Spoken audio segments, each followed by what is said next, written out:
السلام علیکم ورحمۃ اللہ وبرکاتہ۔ آپ کا خیر مقدم ہے fast heal homeopathic clinic FHSC میں۔ میں ہوں professor doctor Muhammad Akhtar, classical homeopath researcher اور فاسٹ ہیل کا بانی۔ آج میں ایک بہت ہی اہم اور متاثر کن علاج کی بنیاد آپ سے شیئر کرنے جا رہا ہوں، جو صرف ہومیوپیتھی کی برکت سے ممکن ہے۔ آج کا جو ہمارا عنوان ہے، آج کا جو ہمارا ٹاپک ہے وہ ہے کیس ٹیکنگ کہ کیس ٹیکنگ کیا ہے، کیس ٹیکنگ کی ڈیفینیشن کیا ہے، کیس ٹیکنگ کی تعریف کیا ہے۔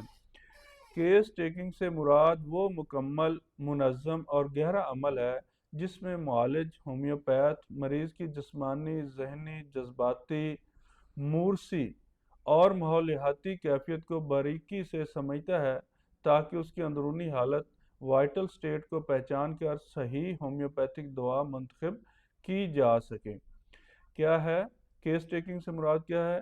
مکمل، منظم، گہرا عمل ہے جس میں معالج ہومیوپیتھ مریض کی جسمانی تکلیفیں، فزیکلی جتنی بھی تکلیفیں ان کو، ذہنی دماغی تکلیفات کو، مریض کے جذباتی جذبات کو، مورسی جو وراثت سے چیزیں ملتی ان کو، اور ماحولیاتی انوائرمنٹ، ماحول سے جو کچھ اس نے حاصل کیا اس کی کیفیت کو باریک بینی سے سمجھتا ہے تاکہ اس کی اندرونی حالت، وائٹل سٹیٹ کو پہچان کر، یعنی اس کی قوت مدافعت کو پہچانتے ہوئے کہ اس کو کس چیز نے خراب کیا ہے، کو صحیح ہومیوپیتھک دوا کی منتخب کی جا سکے۔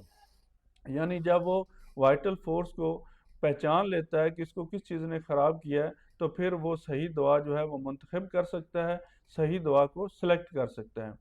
یعنی کیس ٹیکنگ ایک فن ہے، ایک سائنس ہے اور ایک روحانی مشق ہے جس کا مقصد مرض نہیں بلکہ مریض کو سمجھنا ہے۔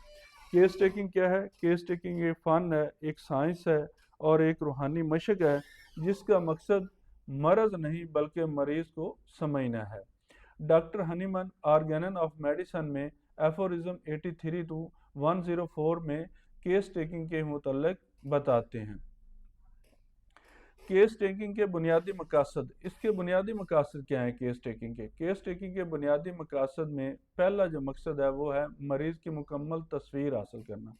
مریض کی مکمل تصویر حاصل کرنا، جسم، ذہن، جذبات، خواب، خواہشات، حرکات، رجحانات سب شامل ہوتے ہیں۔ مریض کی مکمل تصویر میں کیا کیا چیزیں شامل ہوتی ہیں؟ اس کے اندر جسم بھی شامل ہے، اس کے اندر ذہن بھی شامل ہے، اس کے اندر جذبات بھی شامل ہیں، اس کے اندر خواب بھی شامل ہیں، اس کے اندر خواہشات بھی شامل ہیں، اس کے اندر حرکات و سکنات بھی شامل ہیں، اس کے اندر رجحانات بھی شامل ہیں۔ اس طرح سے پورے کے پورے انسان کی ایک تصویر بنتی ہے۔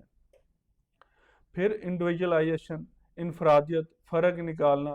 دو مریض آئے ہیں کڈنی فیلئر کے، دو مریض آپ کے پاس کولیسٹرول کے آئے ہیں، بلڈ پریشر کے ہیں، ان کے اندر فرق کیا ہے اس کو بھی نکالنا ہے۔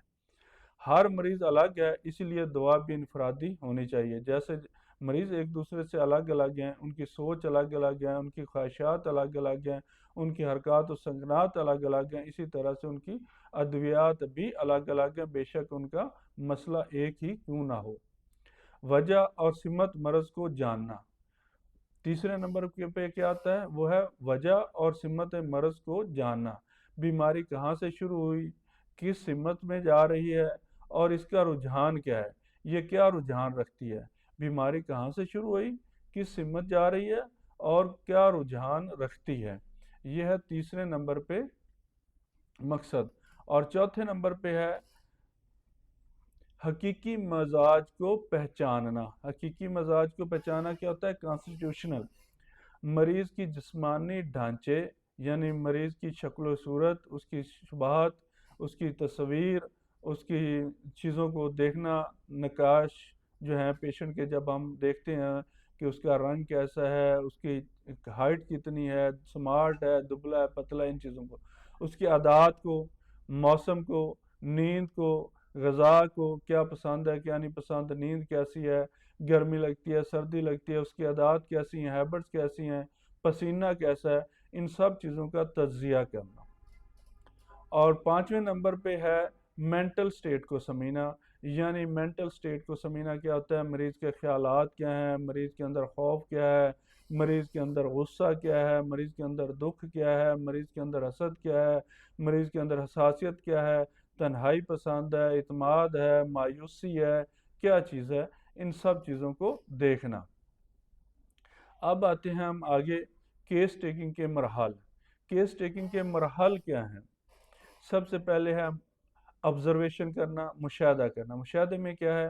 مریض کے چہرے، حرکات، انداز، گفتگو اور آواز سے آغاز کرنا کہ مریض کے بولنے کی ٹون کیسی ہے، لب و لہجہ کیسا ہے، گفتگو کا انداز کیسا ہے، حرکات کا انداز کیسا ہے، چہرے کا انداز کیسا ہے۔ ان سب چیزوں کو، مریض بیٹھا ہوا کیا کر رہا ہے، کیا سوچ رہا ہے، ان چیزوں کو نوٹ کرنا، آبزرو کرنا۔ اور اس کے بعد ہے لسننگ۔ دوسرے نمبر پہ آتا ہے لسننگ، سننا، سماعت کرنا۔ بغیر ٹوکے مریض کو بولنے دیں، احساسات کے ساتھ سننا ہے، اس کو پورے احساس کے ساتھ سننا ہے، اور ٹوکے بغیر اس کو بولنے دینا ہے اور پورا اور مکمل سننا ہے۔ تیسرے نمبر پہ ہے کوسچن، سوالات، مخصوص اور غیر متعصبانہ سوالات تاکہ اصل کیفیت ظاہر ہو۔ مخصوص سوال کرنے ہیں اور غیر متعصبانہ سوال کرنے ہیں، یعنی کسی دوا کو اپنے ذہن میں رکھتے ہوئے نہیں بلکہ جنرلی عام سوال کرنے ہیں تاکہ آسانی سے سمجھ آ جائے بات کی۔ کلاسیفیکیشن، اس کے بعد چوتھے نمبر پہ ہے ترتیب کیا ہے؟ جسمانی، ذہنی، جذبات، علامات کو الگ الگ رکھنا، یعنی جسمانی علامات کو الگ کرنا، ذہنی علامات کو الگ کرنا، جذباتی علامات کو الگ کرنا، اس کے ہیبٹس کو الگ کرنا، اس کے رویے، مزاج کو، سب چیزوں کو الگ الگ کرنا۔ اس کے بعد ہے تجزیہ، انالیسز کرنا۔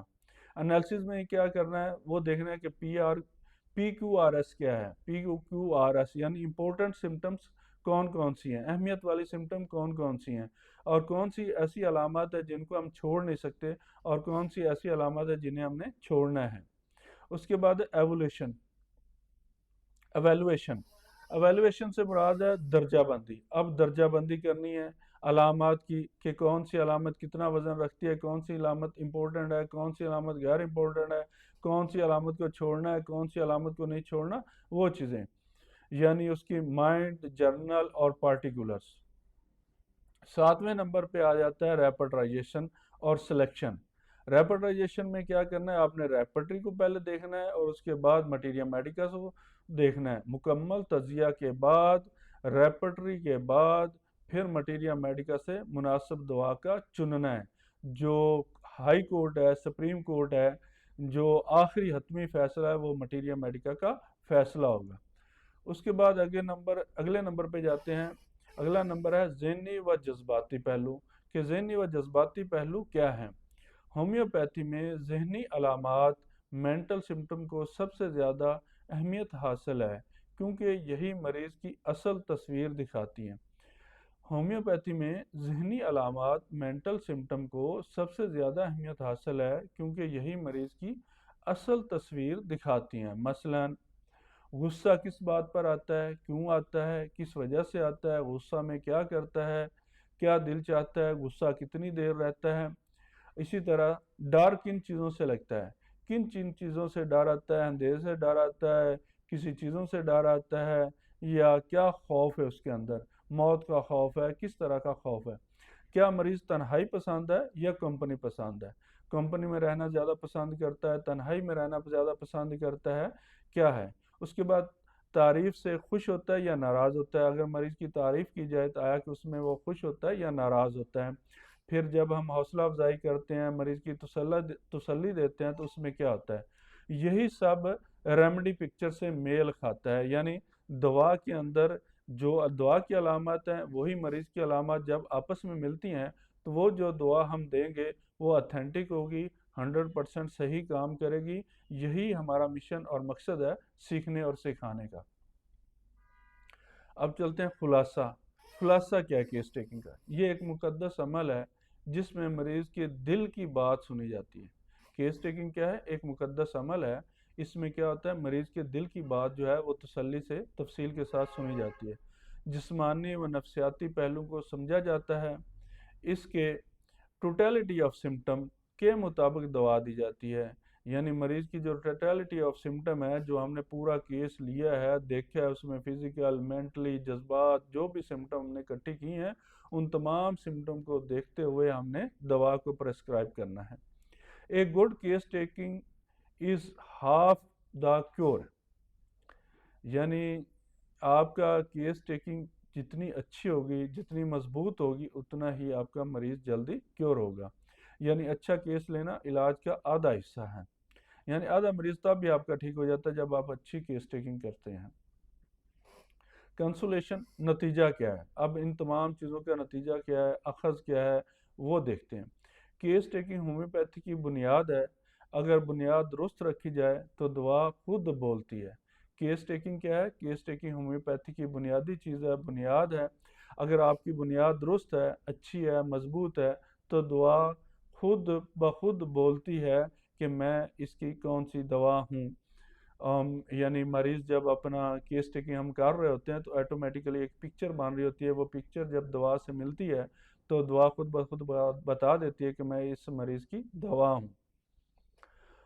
اور شفا قدرت کے اصولوں کے عین مطابق حاصل ہوتی ہے، یعنی قدرت کے جو اصول ہیں ان کے مطابق پھر شفا جو ہے وہ حاصل ہوتی ہے۔ کیس ٹیکنگ کلاسیکل ہومیوپیتھی کی روح ہے۔ کیس ٹیکنگ کیا ہے؟ کلاسیکل ہومیوپیتھی کی روح ہے۔ اس کے بغیر بہترین دعا بھی اثر نہیں دکھاتی۔ اگر آپ کی کیس ٹیکنگ ٹھیک نہیں ہے، آپ نے کیس ٹیکنگ کی نہیں، تو آپ جتنی اچھی برانڈڈ، اعلیٰ معیاری جرمن کی، فرانس کی، یو کے کی، یو ایس اے کی دوا دے دیں، لیکن اس کا کچھ فرق نہیں آئے گا۔ جتنی مرضی وہ سٹینڈرڈ کی بنی ہو، جتنی مرضی وہ اچھی بنی ہو، جتنی مرضی وہ اعلیٰ کوالٹی کی بنی ہو، اس کا کوئی فائدہ نہیں، 1% بھی اس کا فائدہ نہیں ہے۔ دعا تب کام کرے گی جب آپ کی پرسکرپشن اچھی ہوگی۔ فاسٹ ہیل ہومیوپیتھی کلینک کا مقصد علم، حکمت اور قدرتی اصولوں کے ذریعے حقیقی شفا کو زندہ کرنا ہے۔ فاسٹ ہیل ہومیوپیتھی کلینک کا کیا مقصد ہے؟ فاسٹ ہیل ہومیوپیتھی کلینک کا مقصد ہے علم، حکمت اور قدرتی اصولوں کے ذریعے حقیقی شفا کو زندہ کرنا ہے۔ ہمارے ساتھ جڑے رہیں، سیکھیں، سمجھیں اور قدرتی انداز میں شفا پائیں۔ اگر یہ ویڈیو آپ کو اچھی لگی ہو تو اس کو لائک بھی کر دیں، سبسکرائب بھی کر دیں اور دوستوں کے ساتھ شیئر کر دیں۔ اس کے ساتھ ہی مجھے اجازت دے دیجیے گا۔ اللہ حافظ۔ السلام علیکم ورحمۃ اللہ وبرکاتہ۔